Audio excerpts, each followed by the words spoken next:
Olá pessoal, aqui é o professor Jefferson Adriano Ribeiro da Cunha.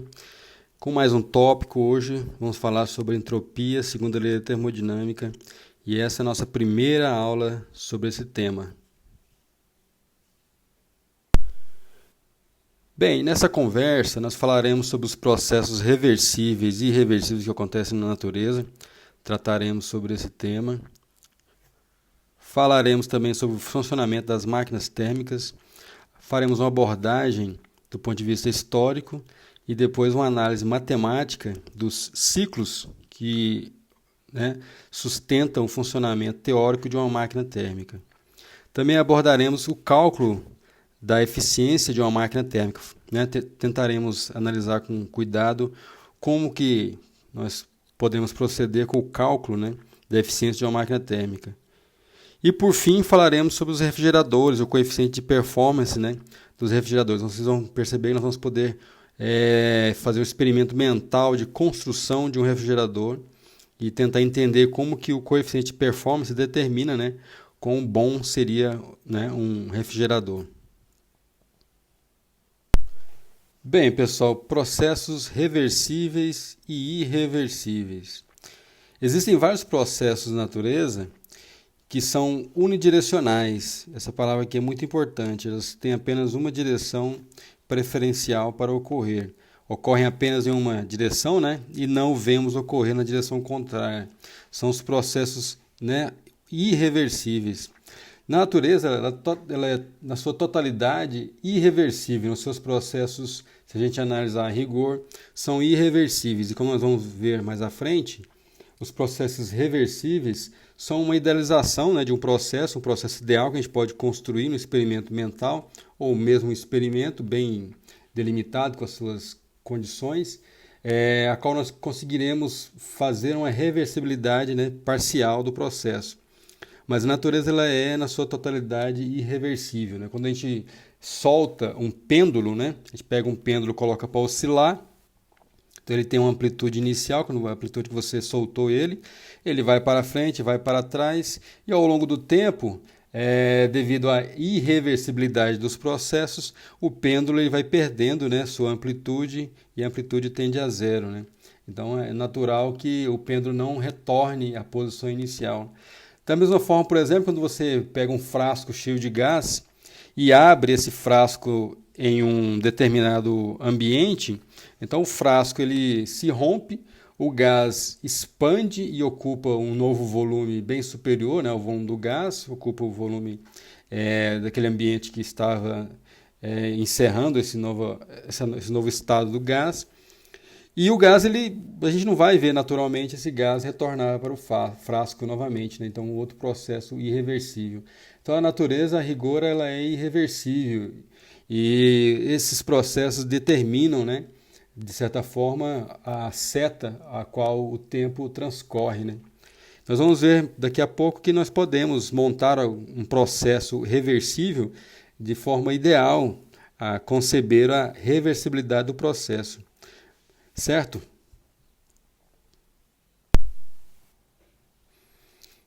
Imagine vocês, só para dar um exemplo de um processo irreversível, imagine vocês que nós temos aqui um bloco com temperatura alta e um outro bloco com temperatura baixa. Das nossas experiências já dos capítulos anteriores, T1 maior do que T2, então eu estou conectando os dois estão conectados. Um fluxo de calor Q flui do corpo mais quente para o corpo mais frio. E isso faz o quê? Faz a termalização dos dois corpos. Então depois de um tempo ΔT, os corpos têm mesma temperatura T e temperatura T. Então o T1, temperatura alta, vai para T. E o T2, temperatura baixa, vai também para a temperatura T.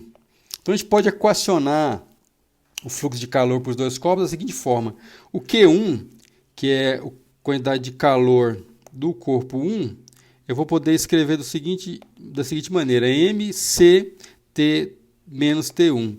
Eu estou considerando a massa dos dois corpos igual, m, e o calor específico também dos dois corpos é igual, apenas para a gente analisar o fluxo de calor sem se preocupar muito com outras grandezas, né? Somente com as temperaturas dos dois corpos que são distintas, né? Mas a massa e o calor específico são iguais. Então a gente pode equacionar o Q1 dessa maneira e vamos ver que o calor que flui do corpo, né, 1 é menor do que zero, porque justamente o 1, né, a temperatura 1, é maior do que a temperatura final de equilíbrio dele, T, certo? Então o calor flui, né, do corpo 1 para o corpo 2, como a gente já havia imaginado. Então, para o corpo 2, nós podemos fazer análise semelhante. Então, eu pego o 2 e olho qual o calor, né, o sentido do calor que está fluindo. Então, eu escrevo MC T menos T2, certo? E esse valor, ele tem que ser maior que zero, né? Ele tem que ser maior que zero justamente porque a temperatura final, né, do nosso corpo, a temperatura final do nosso corpo, ela é maior, né? Então, a temperatura final aqui, ó, né, maior do que a temperatura inicial. Então, o corpo ganha calor. Perfeito? Então, a gente pode olhar essas duas coisas. Certo? Aí a gente vai tentar analisar o processo contrário. Imagina, será que isso ocorre na natureza, né? Então, vejam bem o que eu tenho aqui. Então, eu tenho os dois corpos inicialmente, né, a temperaturas em equilíbrio, né? T e T, os dois corpos estão em equilíbrio, mesma temperatura. E aí o que a gente está apenas analisando aqui, fazendo uma brincadeira, é pensar o seguinte: então vamos imaginar que depois de um determinado tempo, né, tempo ΔT, eu faço o processo inverso, né, eu reverto, né, vou reverter o processo de termalização. Então eu vou ter aqui o T1 maior do que o T2, né, e os dois corpos eles saem do equilíbrio, né? Eles destroem o equilíbrio por alguma façanha que a gente não entende direito. Ele destrói o equilíbrio e a gente tem agora o desequilíbrio térmico ao longo do tempo, né? Então a gente não tem mais o equilíbrio térmico ao longo do tempo. Vamos só analisar essa situação curiosa aqui. Então no 1 a gente pode equacionar do mesmo jeito que fizemos anteriormente. Q1 vai ser MC, o T1 final agora não é o inicial, né? Menos T. Isso aí dá maior do que zero, certo? Então, maior do que zero. Beleza? Professor, o que você está fazendo? Isso aí é muito estranho. Estou apenas analisando do ponto de vista matemático, né, essa nova situação aqui. Calma aí que nós vamos chegar numa conclusão interessante. E o 2, então eu posso escrever assim, ó, Q2 igual a MC, né, T2 menos T, que dá menor do que zero. Mas percebam que, do ponto de vista da primeira lei termodinâmica, das trocas de calor, então sempre que a gente somar, a gente estava somando aqui, ó, Q1 mais Q2 dava zero. E se a gente somar de novo, né, Q1 mais Q2 também dá zero. Então a primeira lei, a gente percebe aí que das trocas de calor, a gente não obtém digamos assim, uma contradição, né, algo que indique que esse procedimento de retorno, né, esse procedimento de tentar desequilibrar a termalização, ele está equivocado. Então, a gente percebe que a gente não consegue, pela primeira vez, usando a primeira lei, verificar esse comportamento da natureza, né? Verificar que a natureza se comporta, né, de maneira unidirecional. Então, na primeira lei, a gente não consegue resgatar esse comportamento unidirecional da natureza no processo irreversível de termalização. É o processo que a gente vê no dia a dia, né? Nossos corpos termalizam com o ambiente. Quando você pega uma xícara de café, né, quente, coloca sobre a mesa, passado algum tempo, as pessoas que gostam muito de café vão querer apreciar aquele café, mas se o ambiente estiver frio, a sua xícara vai termalizar com o ambiente, o café vai ficar desagradável e a gente não vai ver em hipótese alguma uma situação onde o café se desequilibra, né, com o ambiente. Ele estava lá a temperatura ambiente, né, termalizado já, e aí ele começa a esquentar e o ambiente que vai dar esse calor para ele, elevando o sistema para o desequilíbrio térmico. Então a gente não vai ver essa situação. E a gente observa que a primeira lei a gente não consegue verificar, né, esse comportamento da natureza, né, dos processos irreversíveis, aqui somando os calores. Perfeito? Então, essa é uma análise curiosa que a gente pode fazer dessa situação. Pessoal, mas é interessante observar que ainda que os processos na natureza sejam a rigor irreversíveis, como eu estou destacando aqui, ainda que eles sejam a rigor irreversíveis, podemos submeter um sistema a uma sucessão de processos que a gente chama de quase estáticos, né? São processos de tempos muito longos, né? Então, um processo quase estático para gerar um processo finito, né? Sair de um estado e chegar a um outro, um processo finito, que a gente chama de reversível, ou seja, é um processo reversível ideal. Como é que isso se dá, professor? Vamos tentar analisar. Então, aqui eu tenho, né, desenhado para vocês uma situação ideal como essa que eu estou propondo aí. O que está acontecendo aqui? Eu tenho um gás no estado P0, V0, T0, perfeito? P0, V0, T0. E esse gás, ele está aqui, né, confinado na caixa. O gás está aqui, confinado na nossa caixa. Existem bolinhas de ferro, né? Umas bolinhas de chumbo aqui, ó, dentro de uma caixa. Aqui eu tenho um reservatório térmico que vai me propiciar sempre a temperatura do gás constante. Então eu vou tentar manter, ó, a temperatura fixa do gás. Então esse aí é um processo, a gente já viu lá atrás, um processo isotérmico. Então a temperatura não vai mudar ao longo do processo. A gente vai tentar fabricar, né, um processo finito através de sucessões de microprocessos, digamos assim, né? Sucessão de processos quase estáticos. A gente chama de quase estático, você vai de maneira bem lenta em uma sucessão de estados até outro, tirando bolinhas, por exemplo, que é o que nós vamos fazer daqui a pouco, para sair do estado P0, V0, T0 e ir para o outro estado P1, V1, T0, né, temperatura mesma, de tal maneira que esse processo seja reversível. Vamos ver como é que a gente pode fazer isso. Então imagine que eu vá, né, mudando esse estado, só que eu faça esse processo P0, V0, T0 de maneira bem lenta. Como é que a gente faz isso, professor? Imagine você que eu esteja nesse estado, P0, V0, T0 inicialmente, e eu quero ir por sucessões de estados de maneira bem lenta. O que eu posso fazer? Eu posso, por exemplo, retirar esferas pequenininhas dessa caixa. Eu vou tirando esferas. Se eu tiro uma esfera, o gás ele vai relaxar, o volume vai aumentar uma fração, né, correspondente àquela minúscula esfera que eu retirei.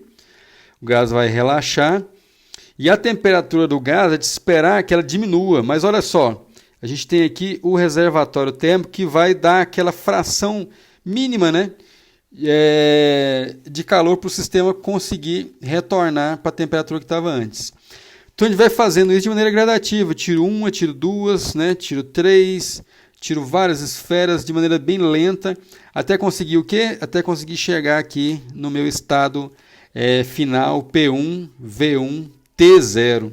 Então eu faço isso de maneira bem lenta, né? Esfera por esfera, deixo o meu sistema sempre a temperatura fixa, né? Faço isso bem lentamente e eu consigo chegar até o meu estado finito P1, V1, T0.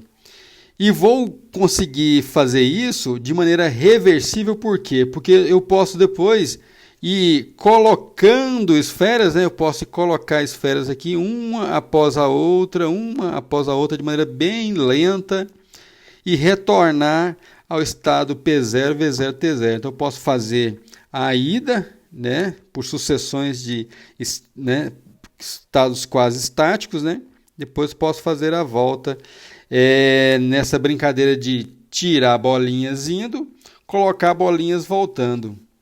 Certo? Então é uma maneira de a gente conseguir sair do estado P0, V0, T0 e ir para o estado P1, V1 também, de forma reversível, só que um processo ideal, né? Então aqui eu tenho o diagrama de Clapeyron. Aqui o meu diagrama P por V, onde a gente desenha essa sucessão de estados aí. Então, P0, V0, T0 está aqui, né? E eu vou para um outro estado P1, V1, T0, tudo bem?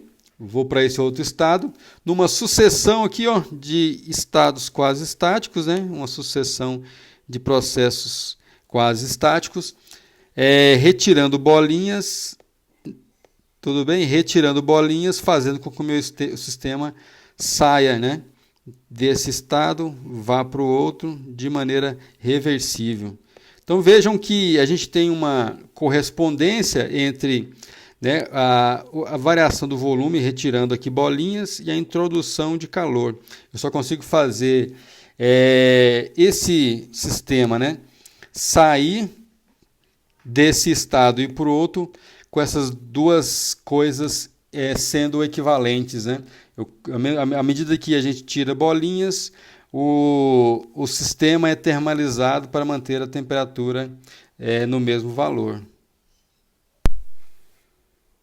Realizando dessa forma o nosso procedimento, nós teremos então um processo quase estático reversível, que a gente chama de processo quase estático reversível. Lembre-se muito bem dessa palavra, né? Processo quase estático, que a gente está fazendo os procedimentos, né, a tempos muito longos para conseguir um processo reversível. Tudo bem? Caminhando então, a gente pode sistematizar nossas ideias da seguinte forma. Os processos irreversíveis são processos naturais que ocorrem apenas em um sentido, né? Então é a seta do tempo, né, da natureza trabalhando no dia a dia, e a gente percebe que esses processos ocorrem com muita frequência no nosso dia a dia. A totalidade dos nossos processos são processos irreversíveis, certo? E também nós temos os processos reversíveis ideais, né? São os processos ideais que podem ocorrer em sentido contrário, como é esse que eu estou descrevendo com vocês aqui. A gente pode tentar montar, né, uma sucessão de processos quase estáticos para ter, né, um processo finito, né, P0, V0, T0, como nesse caso aqui, indo para P1, V1, T0, de maneira reversível. Existem outras maneiras também, eu estou descrevendo apenas uma, né? Nós vamos ver no ciclo de Carnot que existe outro processo que a gente pode fazer, adiabático, onde a gente pode expandir o gás, certo? Expandir o gás de maneira adiabática também, realizando um processo reversível. Bem, funcionamento das máquinas térmicas. Agora a gente passa por um outro tópico muito interessante, que é como conceber, né, o funcionamento, como entender o funcionamento de uma máquina térmica. Inicialmente, vamos começar com um breve histórico sobre as máquinas térmicas. Como é que é a linha temporal, né, do início dessa perspectiva de análise do fogo e como que o fogo ou calor gera potência motriz, gera movimento. Então essa é a nossa análise em uma retrospectiva histórica. Claro que existem outras perspectivas históricas, outros personagens que podem entrar em outras escolhas, né, de análise histórica, e eu escolhi uma que eu acho que é razoável para o nosso propósito de entender, né, teoricamente, os fundamentos do funcionamento de uma máquina térmica. O primeiro agente que eu separei para vocês sobre o histórico do uso da potência motriz do calor é uma pessoa já que a gente conheceu em outros carnavais aí, outras análises aí, que é o Héron de Alexandria, 10 DC até 80 DC. É um personagem frequente no resgate histórico, né, da concepção da potência motriz do calor, potência motriz do fogo. Quais foram os inventos, né, do Héron de Alexandria para a gente listar ele como um dos precursores do uso, né, do fogo para gerar movimento? Um dos primeiros que muitas pessoas conhecem é o Elípila, né? O que é o Elípila? Simplesmente a gente pode chamar de um brinquedo, porque a gente não consegue gerar movimento através desse processo aqui e utilizá-lo de uma maneira útil, digamos, né? O trabalho útil. O que nós temos aqui? Nós temos uma grande panela, né, fechada, ela é totalmente fechada, o fogo aqui provendo o calor. Existem canos aqui, ó, canos, né? Pequenos caninhos que levam o vapor d'água que está aqui dentro dessa grande panela, caninhos que levam esse vapor até essa grande esfera. Essa grande esfera que, né, que pode se movimentar através desses eixos laterais aqui posicionados, como se fosse um globo, né, um globo geográfico. Existem saídas contrárias de vapor. O vapor sai por essa direção nesse caso, o vapor sai por essa direção nesse outro aí. Como essas direções de saída de vapor são contrárias, isso gera movimento. Então essa peça esférica ela vai rotacionar, né? Ela vai rotacionar seguindo esse movimento aqui. Esse movimenta para cá e esse outro se movimenta para cá. Então é a primeira, de certa forma, a primeira leitura, né, histórica de algum experimento utilizado para converter, né, calor em movimento. Mas o Eron também tem um outro experimento acreditado a ele, que é um mecanismo de abertura de um templo, né, usando a expansão do ar, que é esse outro experimento aqui. Imagina que você tem, então, uma grande chama ali, ó, que aquece ar aqui dentro. Então aqui a gente coloca carvão, coloca lenha aqui nessa parte superior, aqui é colocado carvão. E aqui a gente, na parte de baixo, nós temos o ar, que ele expande, né? Então, a gente sabe que o ar em contato com o fogo, ele expande. Ele expande e existe um duto que leva o ar aqui para essa outra, né? Para esse outro compartimento. Leva o ar para cá. Esse ar, uma vez que expandiu, ele comprime toda essa parte embaixo aqui que está com água, comprime a água é levada aqui para esse outro balde, né? Levada para cá, aqui tem um grande balde que pode receber a água, né? Um grande compartimento que pode receber essa água. Então esse balde aqui ele pesa e para um jogo de contrapesos aqui ele fica mais pesado, aciona essa polia que por sua vez tem um mecanismo aqui, ó, de abertura dessas portas laterais aqui do templo grego, certo? Então existem essas portas aqui que podem se abrir devido a esse movimento.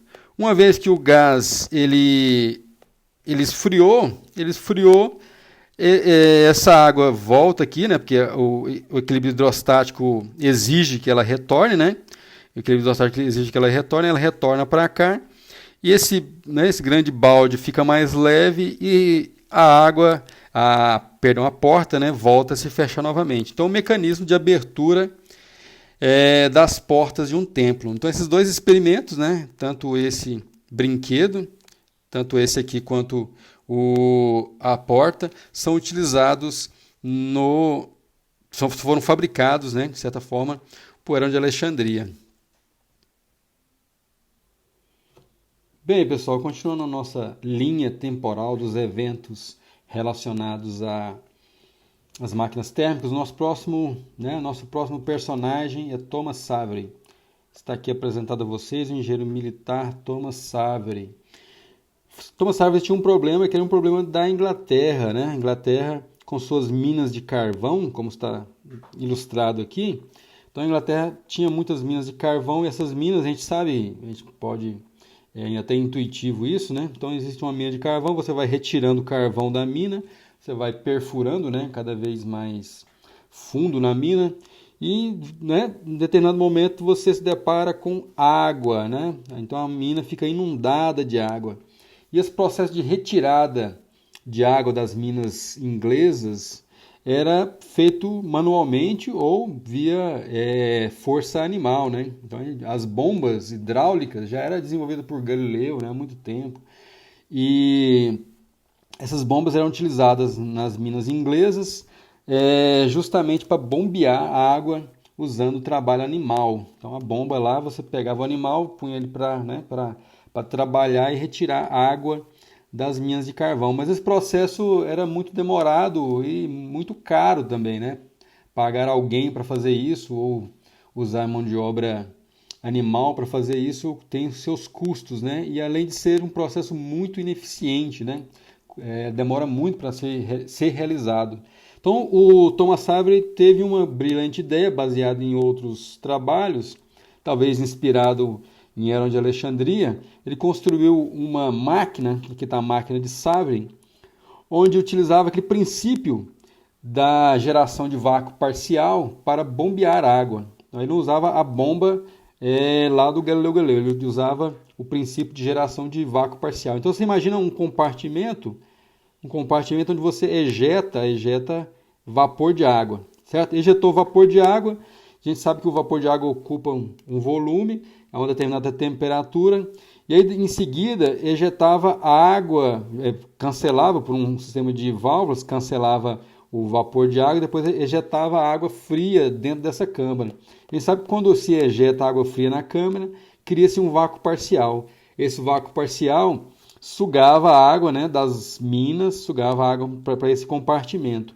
Em seguida, era ejetado novamente mais vapor d'água dentro da câmara. Para quê? Para expulsar aquela água que era jogada para mais uma determinada altura, né? Então, recapitulando-se, joga-se, né, vapor de água dentro do compartimento, o compartimento fica preenchido por vapor de água, fecha-se a válvula do vapor d'água, joga-se água fria dentro da câmara, cria-se o vácuo, a água da mina é bombeada para dentro da câmara, né? Então, eu estou desenhando em cima da figura do Thomas Savery, mas o mecanismo, né, basicamente esse. Então a água da mina é preenchida naquele vácuo parcial da câmara e em seguida se ejeta mais água a vapor, né? Uma vez fechado a água oriunda da mina, né? Aquela válvula é fechada. Todo o processo é manual, né? Você vai controlando por válvulas, por torneirinhas, né? Abrindo e fechando o vapor de água e a água vinda da mina. Ejeta-se mais vapor d'água e empurra-se a água para cima, né? Esse processo é extremamente perigoso, né? Dado que esses materiais usados nas construções desses cilindros, né, que contém o vapor de água, que é aquecido e resfriado, ele é um processo extremamente perigoso, podendo gerar algumas explosões, né? Então, o procedimento é basicamente esse, né? Criação de vácuo parcial para sugar a água da mina. Esse era o princípio de funcionamento da máquina de Savery, né? Joga-se água quente num cilindro, né? Fecha-se a válvula, depois joga-se água fria, que cria-se vácuo parcial. A água é sugada da mina, beleza? E empurra-se essa água, novamente abrindo a válvula de vapor, empurra-se a água para fora e o ciclo retorna ao seu ponto de início, né? Então a gente é usado aqui, ó, aqui tem a caldeira, né? É usada a caldeira para gerar, aqui a caldeira, perdão, que a caldeira é usada a caldeira aqui para gerar esse vapor de água que realiza esse ciclo da máquina de Savery, certo? Então esse é o princípio de funcionamento da máquina de Thomas Savery, a primeira máquina concebida nesse processo de ciclo, né, para realizar um trabalho que antes era realizado por seres humanos ou animais. Então essa é a grande façanha do Thomas Savery na história das máquinas térmicas. Posteriormente a ele, Thomas Newcomen, 1712, entrou nesse cenário, né? Entrou nesse cenário. E qual é o problema dele? Melhorar o bombeamento das minas inundadas. Esse é o grande problema que ele se propôs a resolver. E qual era a ideia do Thomas Newcomen? Então aqui está a máquina dele, né, desenhada aqui. Nós temos aqui uma grande chaleira, né, contendo água que é aquecida. Então a chaleira está aqui, contém água que é aquecida, certo? E a grande ideia do Thomas Newcomen é justamente agora utilizar a bomba, né, tradicional de bombeamento de água, está aqui a bomba normal, só que agora o vapor ele não mais trabalha criando vácuo parcial para sugar a água, que é uma bomba, né, a bomba puxa a água da mina, e essa bomba é alimentada pelo movimento desse sistema aqui, com a geração aqui, ó, desse movimento por um pistão que desce e sobe. Como é que é a ideia aqui? De novo, essa ideia da geração do vácuo parcial, mas agora introduzindo um pistão. Então, o vapor de água entra nesse cilindro, certo? O cilindro empurra esse pistão que está aqui em cima, então movimento para cima, certo? Empurra o pistão, esse pistão é conectado nesse sistema aqui, e empurra o pistão para cima, esse pistão então desce, né, para baixo. Em seguida é jogado água fria, resfriando essa câmara. A câmara é resfriada e cria-se vácuo parcial, esse pistão desce. Então o pistão fica subindo e descendo. Então a primeira vez que se criou um sistema de pistão, né, para se gerar movimento. Então o movimento aqui agora é de um pistão que desce, sobe, gerando movimento e assim bombeando a água aqui da mina. Então, bombeando a água da mina através dessa geração do movimento de um pistão.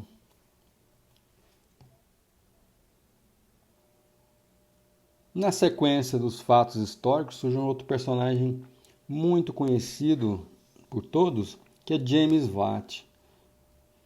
James Watt é um engenheiro britânico que foi apresentado uma maquete da máquina de Newcomen e observou o grande desperdício de energia e todas as melhorias que poderiam ser feitas para ter mais potência, um uso mais apropriado da energia térmica convertida em trabalho. Então Thomas Newcomen tinha esse problema em mente, né? Melhorar as máquinas de Newcomen para que elas se tornassem mais eficientes e não desperdiçassem tanto calor, né, tanto carvão queimado inutilmente na geração de trabalho. As máquinas de Thomas Savery eram muito, de certa forma, dispendiosas, gastavam muita energia. Thomas Newcomen melhorou consideravelmente o aproveitamento da energia térmica para a realização de trabalho. E James Watt conseguiu dar um salto além de Thomas Newcomen nesse processo.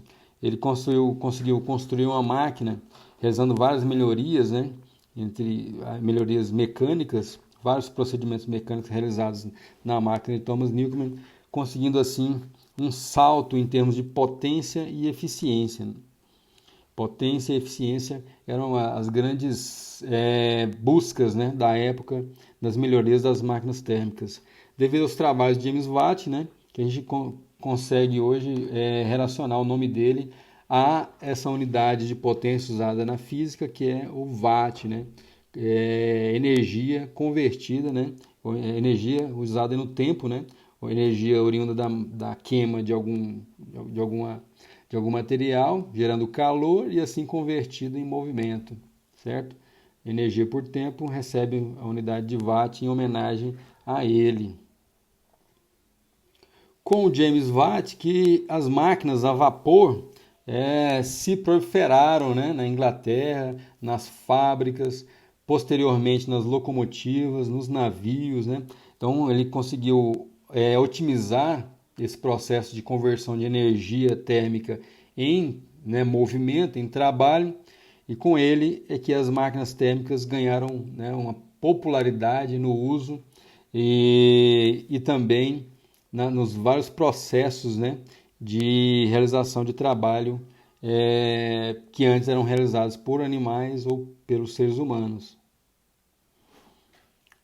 Continuando, um outro personagem também muito interessante nessa nossa linha temporal é Robert Stirling, 1816.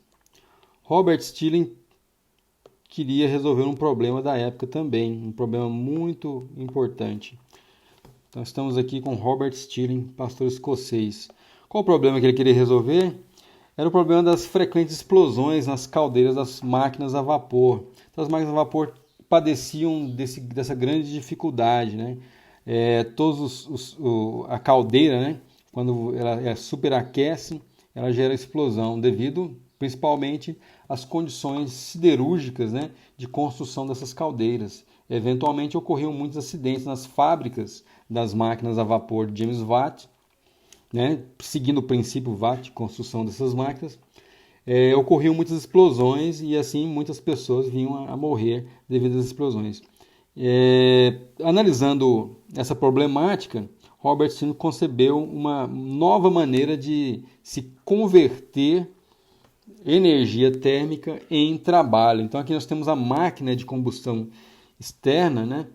E a potência motriz gerada nessa máquina é devido à expansão do ar, seguindo o mesmo princípio lá de Herão de Alexandria. Então aqui, qual é a ideia da máquina de Robert Stirling, que não tem associada a ela uma caldeira que expande e gera movimento. Então aqui nós temos de novo, né, o fornecimento de calor térmico, né? O calor é gerado aqui pela queima de carvão ou qualquer outro tipo de material. Esse calor ele sobe e aquece uma câmara aqui, ó. Toda essa câmara aqui contém o quê? Contém ar, simplesmente ar. O ar à nossa volta, né, que preenche essa câmara, que está aqui, né, circunscrito a essa caixa. E aqui nós temos um pistão, né? O pistão está aqui embaixo, ó. O pistão está aqui. Esse pistão, quando o ar expande, o pistão é empurrado para baixo. Beleza? O pistão é empurrado para baixo. Esse ar, por um sistema aqui de troca de calor, o ar, uma vez que ele expande, esse ar ele desce também para essa parte de baixo, esfriando. Ele esfria e depois retorna novamente a esquentar na parte superior. Então ele esquenta na parte superior e esfria na parte inferior. Esse protótipo ele não é o mais adequado para analisar essas trocas de calor, mas basicamente o que ocorre é isso. O ar aqui em cima, ele expande, empurra o pistão, realiza trabalho, por sua vez o ar ele chega na parte de baixo, esfria e retorna novamente para uma nova expansão e posteriormente para uma nova contração. Então, devido à contração e expansão do ar na câmara, é que o trabalho é gerado. Então, toda essa potência motriz é levada para essa roda, né, que gira, podendo ser utilizada para mais diversas tarefas, né, num tear ou em qualquer outro processo de fabricação existente. Os motores Stirling, eles resolveram grande parte desse problema e não substituíram, né, os motores a vapor. Eles complementaram o processo de melhoria, né, nas máquinas, mas eles não substituíram, né, não existe um processo de cisão histórica, né, a qual esses motores pudessem substituir as máquinas a vapor. Essas máquinas posteriormente foram melhoradas, né? Os motores Stirling também ganharam vários outras versões. Esse é o primeiro protótipo de um motor Stirling, né? Existem vários outros, esse aqui é apenas um. Existem vários outros que ganham melhorias também. E o fascinante desse motor é que não existe, né, uma caldeira, e o ar aqui é que trabalha expandindo e comprimindo, gerando o trabalho, né, gerando potência motriz para impulsionar, né, um tear, impulsionar até um carro, o que seja, um barco, qualquer outro equipamento que você quer utilizar aquele trabalho proveniente desse equipamento. Bem, pessoal, as máquinas a vapor de James Watt, também posteriormente, né, uma fração pequena também dos motores Stirling foram substituídos gradativamente por motores elétricos e também por motores de explosão interna, né, de combustão interna. Um dos primeiros a propor um motor de explosão interna foi Nicolaus Otto, em 1866. Claro que essas datas podem variar um pouco da descrição histórica de cada pesquisador, mas é interessante observar que esse engenheiro alemão foi um dos primeiros a propor um motor que tinha esse princípio, uma proposta de construir um motor de combustão interna. Até hoje nos livros didáticos são um dos primeiros motores que nós abordamos para estudar, né, o ciclo termodinâmico de entrada de calor, realização de trabalho e saída de calor. Então esse é um dos primeiros motores que a gente estuda esse ciclo, né, de calor entrando e saindo e trabalho sendo realizado pelo motor. Então aqui é apenas uma ilustração do primeiro motor de centelha construído por Otto. E o princípio basicamente é esse, é uma câmara, né? Você tem uma câmara aqui, tá? Aqui a gente tem uma câmara onde é introduzida, né, uma mistura de combustível e comburente, há uma fagulha, uma centelha dentro dessa câmara, ocorre uma explosão, né? Então, grande trabalho realizado em intervalo muito curto de tempo, ou seja, elevada potência, né? Um motor muito potente. Então, essa potência transferida em termos de movimento para essa roda, e esse gás dentro dessa câmara, esse gás é liberado para a atmosfera e o ciclo retoma novamente todo o processo, né? Novamente uma nova mistura de combustível comburente é introduzido, uma nova fagulha, uma nova explosão, movimento é gerado e o processo de introdução de combustível comburente se inicia novamente. Então esse é o primeiro motor de combustão interna, o motor a centelha introduzido por Nicolaus Otto. Posterior a ele, Rudolf Diesel, em 1893, introduziu uma nova perspectiva, novamente a ideia de explosão numa câmara, mas agora essa explosão não é realizada por uma centelha, mas sim por um processo de compressão de alta temperatura. Rudolf Diesel teve a ideia de, em 1893, a primeira proposta de motor de combustão, né, sem centelha, mas sim devido a uma compressão elevando a temperatura do sistema. Então, o primeiro motor que realiza a combustão no processo de compressão. Então, o motor a diesel, como nós vamos descrever daqui a pouco, o motor a diesel não tem uma centelha, não tem uma fagulha na sua câmara de explosão, né, realizando aquele processo de queima do combustível, né? Simplesmente no motor a diesel nós temos aquela câmara, você realiza uma compressão do ar dentro da câmara, por isso que até nessa perspectiva aqui não dá para observar isso, mas esse motor ele tem uma razão de compressão bem maior, né, se comparado aos motores Otto. Mas aqui no motor a diesel, então nós temos uma grande câmara. Essa câmara ela né, o ar ali dentro é comprimido rapidamente, elevando a temperatura da câmara, né, a altíssimas temperaturas. É ejetado, né, combustível dentro da câmara, um combustível através de um bico ejetor, ejetado combustível, e como né, você tem uma temperatura muito elevada, ejetou combustível no ar, né, comprimido.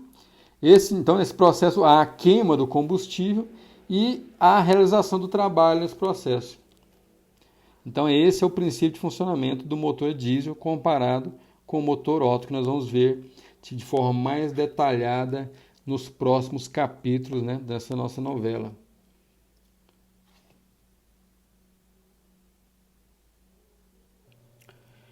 Bem, pessoal, cálculo da eficiência de uma máquina térmica. Então, vamos proceder agora para compreender o que vem a ser, né, a eficiência de uma máquina térmica. Para isso, a gente vai recorrer a um modelo. Aqui eu estou mostrando para vocês não o ciclo Otto, né? Daqui a pouco eu vou mostrar o ciclo Otto, mas sim um esquema de um motor que funciona ciclo Otto, de onde é derivado, né, o diagrama no gráfico PV do ciclo Otto, onde a gente define o que vem a ser a eficiência da nossa máquina térmica. Tudo bem? Então, esse aqui então, é um esquema de operação de um motor a ciclo Otto. Como é que funciona então o motor? Aqui a gente tem na letra A, né, no início a gente tem várias maneiras de se descrever, né? Várias formas de você descrever o movimento do pistão, recebendo combustível comburente, explosão, né? Admissão, exaustão, e assim vai. Mas eu escolhi aqui uma maneira de se fazer isso. Então, olha só, a gente pode começar na letra A. Como é que está funcionando aqui? O que tem nesse desenho, né? Então, aqui a gente tem um carburador, ele faz a mistura, né, do ar com o combustível. Essa mistura de ar e combustível né, introduzida aqui nesse compartimento. Então, existe uma válvula aqui, ó, existe uma válvula que se abre, onde há a aspiração do motor. O motor, né, todo esse compartimento aqui recebe essa mistura de combustível, né, e ar, tudo bem? Então, esse pistão aqui, ele desce, certo? Desce, há uma compressão do ar, né, que foi puxado, né? Então, vem para cá, depois há uma compressão desse ar, aí chega aqui a uma centelha, a vela aqui, né, do motor, ela dispara uma centelha, né? Essa válvula é fechada e essa outra válvula também está fechada nesse momento. Nesse momento, o nosso sistema, que é o que está dentro aqui desse cilindro, que está dentro aí é o nosso sistema termodinâmico, ele recebe essa fagulha e há a explosão, né? Grande quantidade de energia liberada, né? nesse momento da explosão, e alta temperatura é gerado, né? Então, uma explosão. E esse processo, né, é volume constante. E aí o nosso pistão ele desce, né? Desce aqui. Durante todo esse procedimento há um movimento sendo gerado no sistema. Então ele desce, chegou nesse ponto D, o pistão está lá embaixo, a exaustão dos gases. Então os gases saem aqui, ó, saem por essa abertura e vão para o escapamento. Essa válvula aqui então é aberta para que ocorra a exaustão. E todo o processo se reinicia, né? É um processo cíclico, tudo isso se reinicia. Né? Todo o processo se reinicia. Uma nova quantidade de combustível e ar é ejetada no sistema, uma nova compressão, uma nova explosão, uma nova exaustão.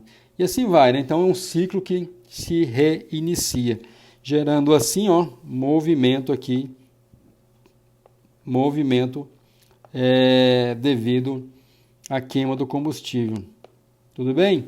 Então esse é um esquema que mostra para a gente de maneira ilustrativa o funcionamento de um motor trabalhando em ciclo Otto. Se vocês quiserem dar uma olhada, né, em outros canais do YouTube, tem vários vídeos mostrando o funcionamento com mais detalhes. Nosso objetivo aqui não é explorar os detalhes do funcionamento do motor em si, mas sim compreender os fundamentos físicos, né, da relação entre calor que entra no sistema. No caso, o nosso sistema é o que está dentro do cilindro, né, o gás que está dentro do cilindro é o nosso sistema termodinâmico.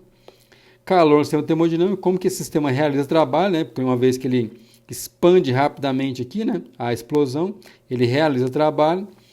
E depois o sistema se resfria pela exaustão, né, o sistema ele perde calor devido à exaustão dos gases para o ambiente. Certo? Então, a nossa ideia aqui, primordial, é tentar entender do ponto de vista fundamental, né, do ponto de vista dos fundamentos da física, como que ocorre a aquisição de calor, realização de trabalho e a eliminação de parte desse calor para o ambiente. Bem, análise do calor e trabalho no ciclo Otto. Então a gente vai olhar na perspectiva teórica como que se dá, né, a relação entre calor e trabalho no ciclo Otto para a gente calcular, né, a eficiência desse ciclo. Então nosso objetivo agora é analisar o ciclo teórico e ver como é que dá para calcular a eficiência. Né? Todo o nosso objetivo aqui vai girar em torno disso, de calcular a eficiência no ciclo Otto. Então aqui eu tenho o diagrama do ciclo Otto, né? Então a relação entre um gráfico PV, né, da pressão e volume do gás contido no cilindro sendo comprimido pelo pistão e aquecido, né, naquela fagulha com combustível dentro do cilindro do ciclo Otto, certo? No motor ciclo Otto. Então o que está acontecendo aqui? Na letra A é aquela brincadeira da situação em que a gente tem combustível e comburente. A explosão, calor, né, é ejetado no sistema, o volume pequeno, né, o volume V, aqui o nosso volume é V, certo? E aí o nosso sistema realiza trabalho da letra B, né, até a letra C. Então é realizado trabalho, o sistema realiza trabalho. Então ele gasta essa energia, né, que foi gerada naquela queima na realização do trabalho. Então percebam aí, ó, que não tem calor de B para C. O calor é apenas no momento da explosão. Calor, né, zero, mais o trabalho que o sistema realiza, ó, o trabalho é maior que zero. Chegou em C, que é o momento em que o pistão, né, está lá embaixo, nosso cilindro, né, compartimento com o gás, aumentou o seu volume, e vai aumentando um fator R, perceba bem que o volume inicial é V, V maiúsculo, e vai para RV. Esse R a gente chama de fator de compressão, né? Coeficiente de compressão, quanto que o volume, né, vai aumentar do V para o RV, certo? Então o R é um fator, né? Um fator, nesse caso aqui, né, um fator maior do que 1, né? Então, maior que 1 porque aumentou o volume em uma determinada quantidade. Então quando chega no C, volume grande, beleza? Aí há a exaustão, olha aqui, ó, o calor ele sai do sistema, né? Então há a fuga dos gases para o ambiente. E aí tudo retoma o processo novamente do D para o A, né? O sistema volta, uma nova admissão, uma nova queima, uma nova explosão. Tudo bem? E a gente pode começar a equacionar essas coisas. Percebam que aqui a gente tem um processo adiabático, é bom lembrar? Processo adiabático, processo adiabático. Então, a letra A, né, o estado A com o estado D, eu vou poder ligar com adiabatas, né, curvas adiabatas, e também o B com o C eu vou poder ligar com curvas adiabatas. É bom prestar bem atenção nesse aspecto aí interessante. E aí a gente começa a analisar a situação. Por exemplo, do A até o B. Vamos equacionar, né, aqui os nossos estados, né? No estado A até o B eu tenho PA, VA, TA. Eu vou para um outro estado, o B, né? PB, VB e TB. Lembrando que no estado B, né, o volume é o mesmo, olha lá, ó, é um processo isovolumétrico, né? Então o volume é igual. E aí, o que a gente tem nessa mudança de estado? O trabalho de A até B é zero, por quê? O trabalho de A a B é zero, o volume não muda, né? Volume igual a zero, não tem realização de trabalho. Mas o calor que flui de A até B é o processo de queima. No processo de queima a gente tem um calor quente, que eu estou chamando aqui, ó, perceba bem, ó, QQ, calor quente. Para dar a ideia de que esse quente é da ideia de que o sistema está admitindo calor, né? Está recebendo calor. Então, existe a queima, então aqueles gases se aquecem de A até B na queima do combustível. Certo? E aí eu posso, esse calor é maior que zero, eu posso escrever esse calor da seguinte forma, né? O gás NCV TB menos TA, ou seja, a temperatura final menos a temperatura inicial. Então, esse é o calor de A até B.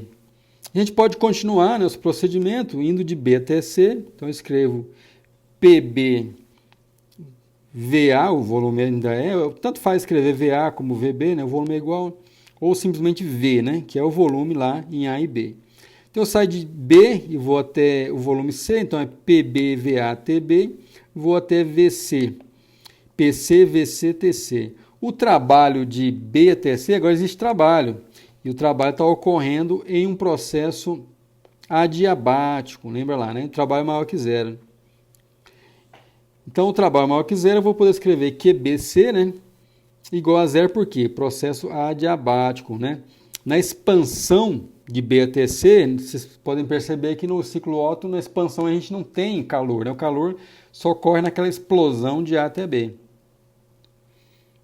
Só ocorre na explosão de A até B. Continuando aí, a gente pode agora ir de C até D. Então é PC, VC, TC. E aí a gente vai para PD, VD e TD. E nessa mudança de estado, o trabalho agora é nulo. Tudo bem? O trabalho é nulo, porque o volume é constante. De C até D, vejam bem, ó, o trabalho é nulo, volume constante. Tudo bem? E aí o calor, eu vou chamar agora de calor da fonte fria. Por quê, professor? Mas existe calor frio e calor quente? Que história é essa, professor? É apenas uma nomenclatura adotada aqui para facilitar nosso entendimento. Então, assim, eu estou chamando de QF, calor da fonte fria, é o calor que o sistema está rejeitando, né, para o ambiente, ou seja, está liberando esse calor, o calor está saindo do sistema. Então, esse calor, de novo, é volume constante, então fica simplesmente NCV, né, TD menos TC. Perceba que esse calor, ó, é menor do que zero, olha lá, ó. O TD olha bem, é menor do que o TC. Então, esse calor é menor do que zero. Obviamente, né? O calor sai do nosso sistema. E continuando, fechando o ciclo, a gente vai agora de D, até A. Então, é PD, VD, VC, então tanto faz, né? Mas o volume lá, usando o fator de compressão, é RV. E vamos até o estado A, retoma tudo de novo, PA, VA, TA. E aí o trabalho agora, percebe que o trabalho é negativo, porque né, a gente vai contra, né? Está diminuindo, ó, diminuindo o volume. Se eu vou diminuindo o volume, o trabalho do sistema é negativo. O trabalho negativo do sistema nesse procedimento, nesse processo de mudança de estado. E aí o calor nulo, né? Porque é um processo adiabático, né? Não tem calor ali não. E a gente pode escrever a primeira lei da termodinâmica da seguinte forma, fechando o ciclo termodinâmico, indo de A, olha só, indo de A e voltando para A. Então, se eu saio do ponto A, na primeira lei da termodinâmica, né, saio do ponto A, vou para o ponto B, venho para o ponto ponto D, e volto para o A, é de se esperar o quê? Que eu saí do mesmo ponto, de um ponto, voltei para o mesmo, né, do ponto que estava antes. Então, a variação da energia interna de A até A é zero. Mas isso é o quê? A gente pode escrever em termos de calor e trabalho da seguinte forma. De A até A vai ser calor de A até A menos o trabalho de A até A. Né? Então, o calor de A até A menos o trabalho de A até A. Escrevendo a primeira lei da termodinâmica. Calor menos trabalho. Então, vou ficar assim, ó. O primeiro termo, né? Calor de A até A, vai ser, olha lá, ó, tem duas partes. Ó, calor de A até A, então estou escrevendo aqui. Vai ser dois pedaços, né? Duas partes. Calor de A até B menos calor de C até D. Essa primeira parte a gente chamou de calor da fonte quente e essa aqui calor da fonte fria. Só tem duas etapas de troca de calor, né? Calor de A até B e calor de C até D. De A até B a gente chamou de fonte quente e de C até D chamamos de fonte fria. Caminhando um pouco aí, então a gente vai poder escrever o seguinte. Trabalho de B, de C, né? BC e DA, que é as etapas que tem trabalho, né? BC e DA, são apenas essas duas etapas. Perceba bem que o trabalho líquido aqui, ó, né? Trabalho líquido maior do que zero, tudo bem? E aí esse trabalho é maior que zero, né? Eu posso escrever, então, como essas duas coisas são nulas, né?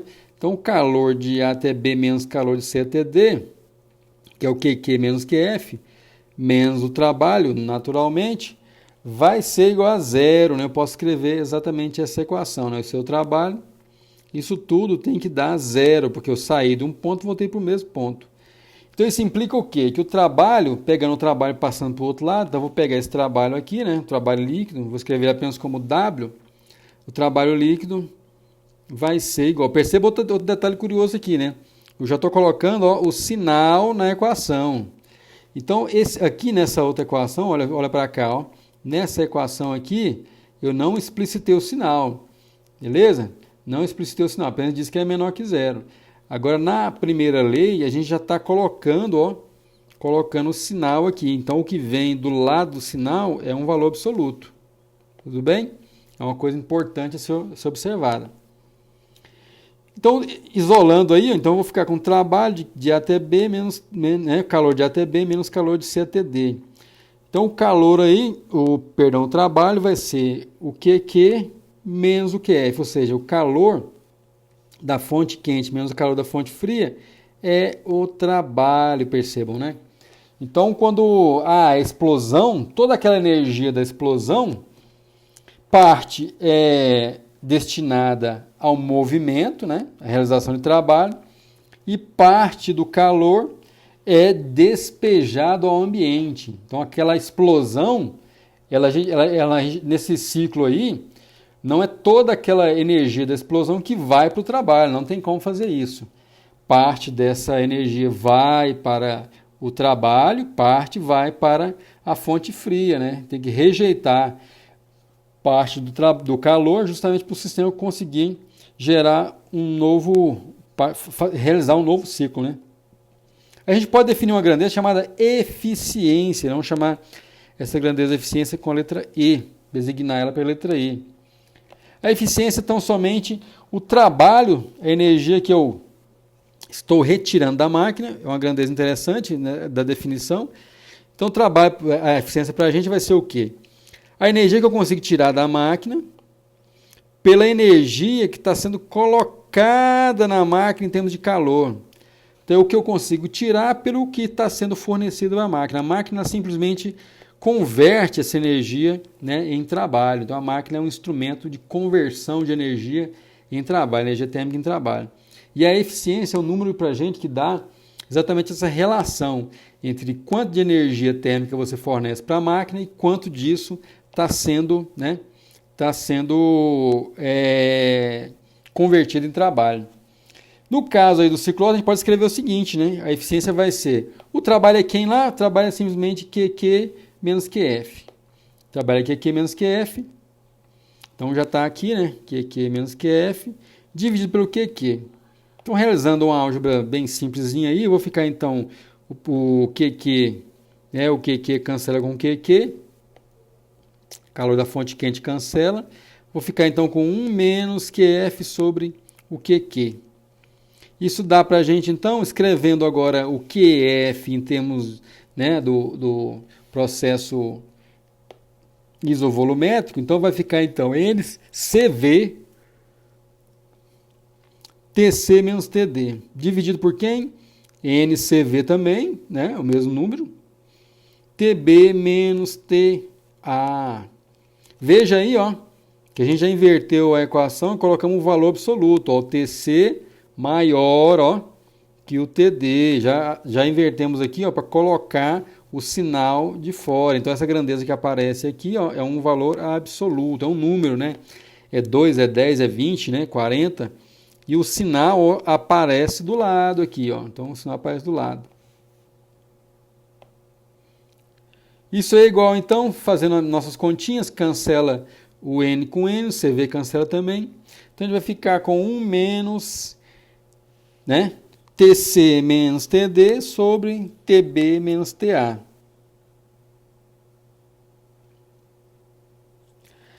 Aí a gente tem que lembrar dos processos adiabáticos. TB, V elevado a gama menos 1. Olha aqui, ó.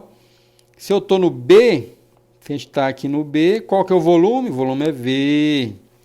Então, se eu quiser relacionar esse estado com essa adiabática aqui, eu vou ter que lembrar da relação dela com o gama. Ou se eu quiser relacionar o B, como vou escrever primeiro, né, com o C, da mesma forma. Então, no B, o volume é V, e no C, o volume é o quê?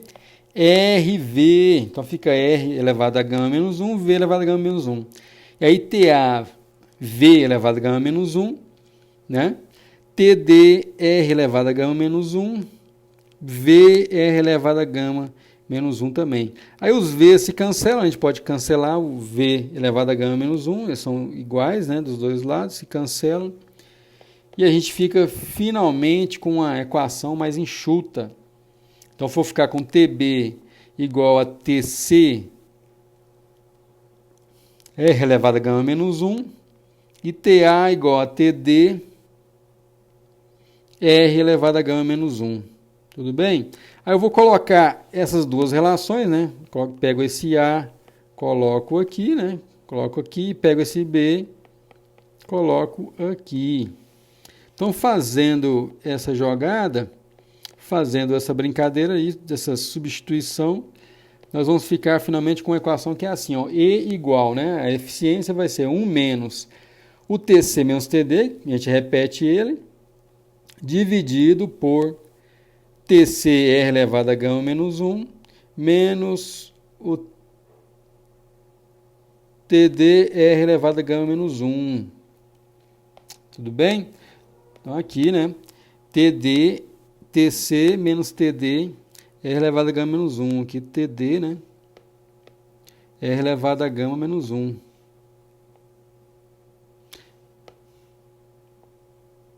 Corrigindo aí, TD elevado a gama menos 1. Tudo bem? Então, caminhando um pouquinho, vou ficar com 1 menos TC menos TD, dividido por TC menos o TD, e aí R elevado a gama menos 1,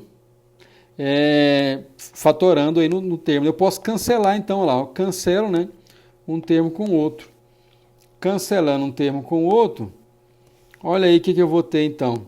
Eu vou ter finalmente a nossa expressão da eficiência E igual, né, 1 menos R elevado a gama menos 1. Então é essa aí, para a gente, a eficiência do ciclo Otto.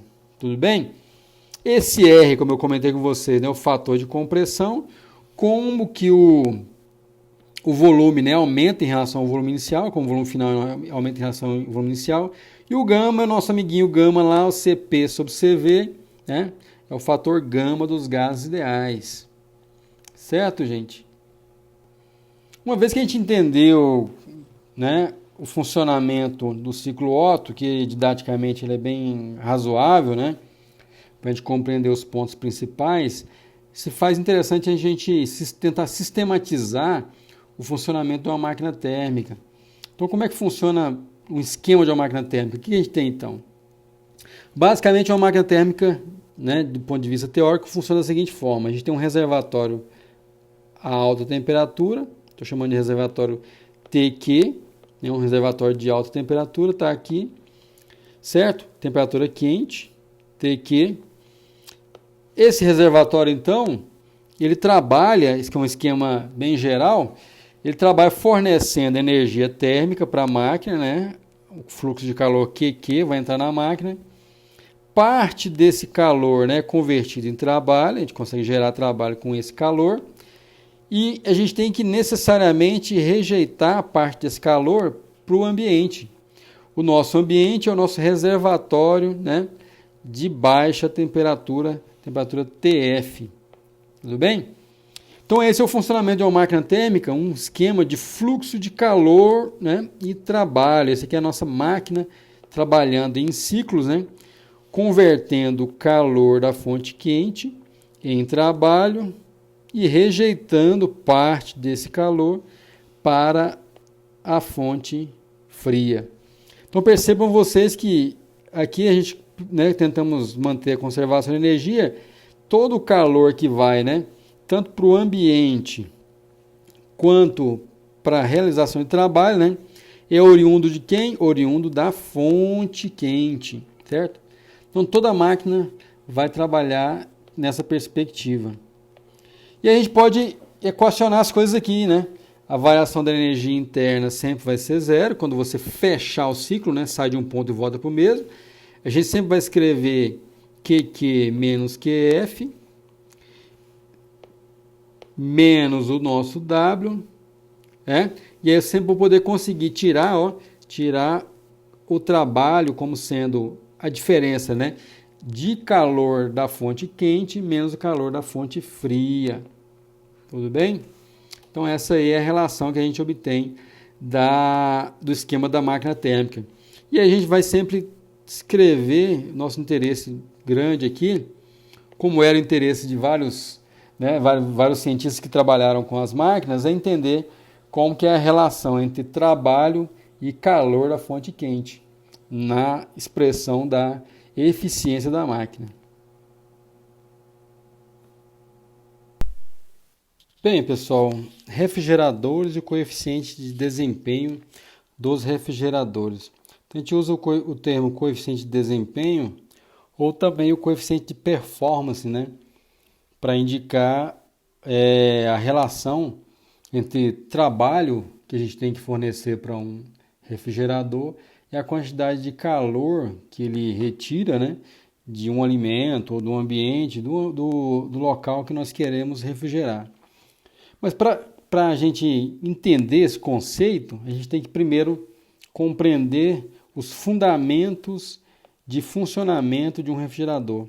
Então vamos analisar o funcionamento de um refrigerador. Então eu montei um esquema aqui ilustrativo bem interessante, que eu acho que esclarece alguns pontos para a gente de como que um refrigerador tem que trabalhar, né?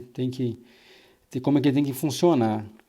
Então, olha só, imagine vocês o seguinte, eu tenho um sistema termodinâmico, né?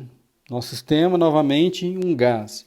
Então, eu tenho um gás e esse gás ele está contido nesse recipiente aqui, onde eu posso comprimi-lo, né? Tem um pistão aqui, que eu não desenhei o pistão, mas tem um pistão aqui que pode comprimir o gás nessa direção. Então, o que está acontecendo aqui? Como se fosse uma bomba de encher pneu de uma bicicleta, né? Ou pneu de uma bola e tal, que seja. Então, olha só, inicialmente nosso sistema está no estado P0, V0, T0. O que ocorre? Alguém, nós, né, no caso, né, nós gastamos nossa energia do nosso feijão, realizamos um trabalho e comprimimos esse gás. Então tem um êmbolo aqui, ó, a gente vai comprimir esse gás. Comprimindo o gás, a gente sai do estado P0, V0, T0, vai para esse outro estado P1, V1, T1. Tudo mudou. Então esse é o primeiro processo. Quando a gente comprime o gás, o que acontece com o gás? Ele aquece, olha lá, ó, o gás aqueceu, certo? Aquecemos o gás. Comprimimos o gás, aquecemos o gás. Maravilha. A gente prossegue, né? A gente continua com o procedimento. Então esse é o primeiro processo termodinâmico realizado sobre o nosso gás. A gente continua. O que nós vamos fazer agora? A gente pega esse gás que aqueceu aqui, ó, no meu primeiro processo, pega esse gás, ó, e vai para o ambiente e deixa que ele termalize com o ambiente, ó, retirando o calor a uma temperatura mais elevada em relação ao que nós queremos refrigerar, né? Então, por isso que eu estou chamando isso aí de calor da fonte quente. Então, a gente despeja esse calor aqui, ó, no ambiente, né? A gente pega isso aí e deixa que o nosso gás agora entre em equilíbrio térmico com o ambiente. Demora alguns minutinhos, mas ele vai entrar em equilíbrio térmico. Feito isso, a gente pode colocar na água também. Pode colocar a água aqui, ó, coloca a água mais rápido ainda, né? Então ele vai entrar em equilíbrio térmico com a água, por exemplo, né? Ou o ambiente também. Maravilha. Nesse processo a gente sai então daquele estado P1, V1, T1 e vai para onde? P2, V2, T2. Então o sistema vai esfriar. Vai esfriar no processo 2 aqui. No processo 2 ele esfria. Mas ele fica bem gelado, professor. Fica na temperatura ambiente, se você deixar ele termalizar com o ambiente, ou vai, né, para a temperatura de uma água, um líquido qualquer, se você deixar termalizar com ele. Maravilha. A gente vai então para a nova etapa. Não satisfeito com essa temperatura, o que nós podemos fazer? Nós podemos realizar um novo trabalho sobre o sistema. Com o nosso feijão, a gente gasta a nossa energia química e puxa aqui, ó, vamos puxar esse pistão aqui, puxamos o gás, realizamos uma expansão sobre o gás. E aí, o que acontece? Eu expando o gás, vou expandir o gás, o que é de esperar com o gás? Ele vai esfriar, ele esfria aqui, ó, ele fica mais frio em relação ao ambiente, lembra lá, ó, em relação ao ambiente, ele fica mais frio. Né? Então ele esfria ali, esfriou, fica mais geladinho. Eu saio aqui do estado P2, V2, T2, vou para o 3, P3, V3, T3, certo? Então a gente vai para um novo estado. E esse é o nosso terceiro processo termodinâmico. Aí fazendo isso, o gás vai ficar bem geladinho, né? Vai ficar bem friozinho. O que nós podemos fazer com esse gás que ficou gelado? Ficou bem geladinho. A gente vai pegar esse gás agora, ó, e esfriar o nosso alimento. A gente pega aqui o nosso alimento, está uma temperatura, eu vou tirar calor dele. Tiro o calor do alimento. Então deixa ele termalizar com o nosso gás que está bem geladinho, né? Então termaliza aqui, ó, pega calor do alimento. Pega calor do alimento e esse calor do alimento então faz com que o nosso sistema saia do P3, V3, T3 e vai para onde?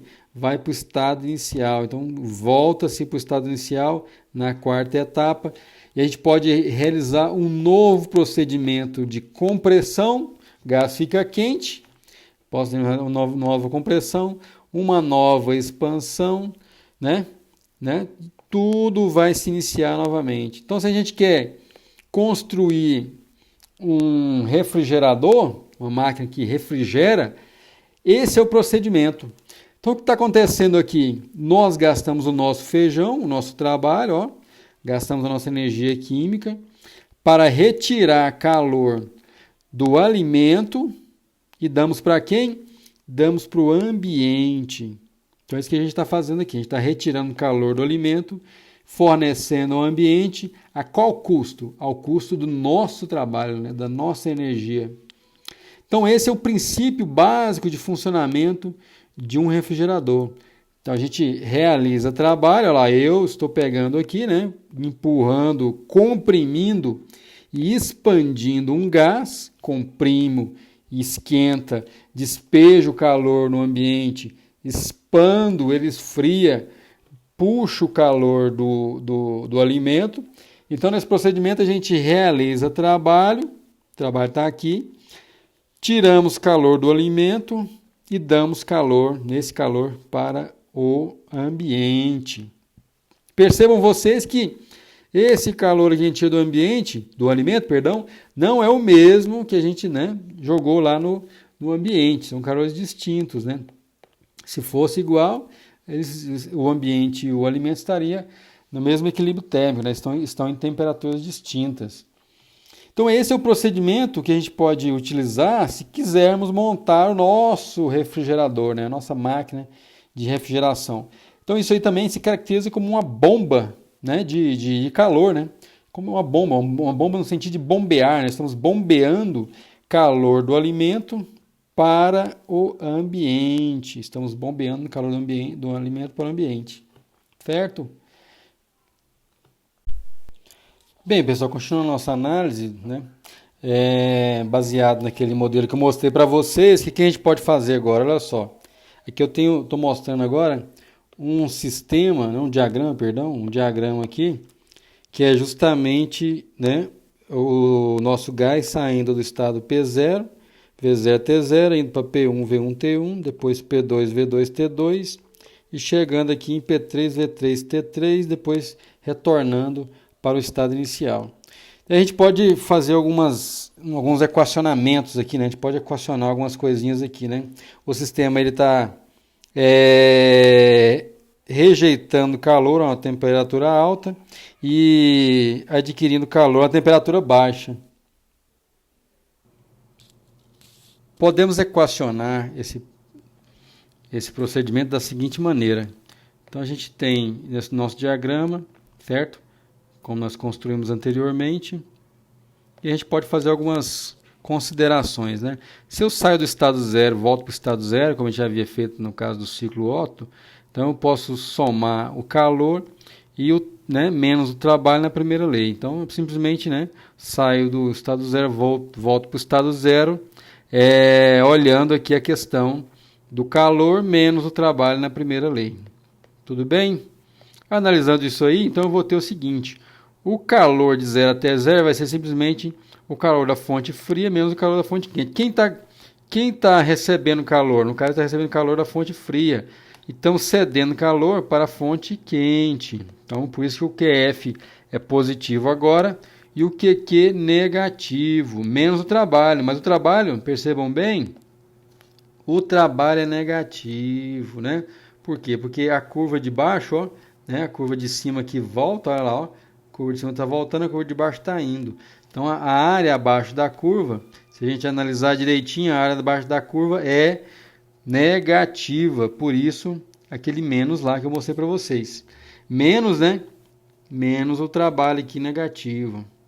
Perfeito? Então, continuando a nossa análise, tudo tem que dar zero. Então, olhando esses valores absolutos, agora tudo é valor absoluto, trabalho então é QQ menos QF.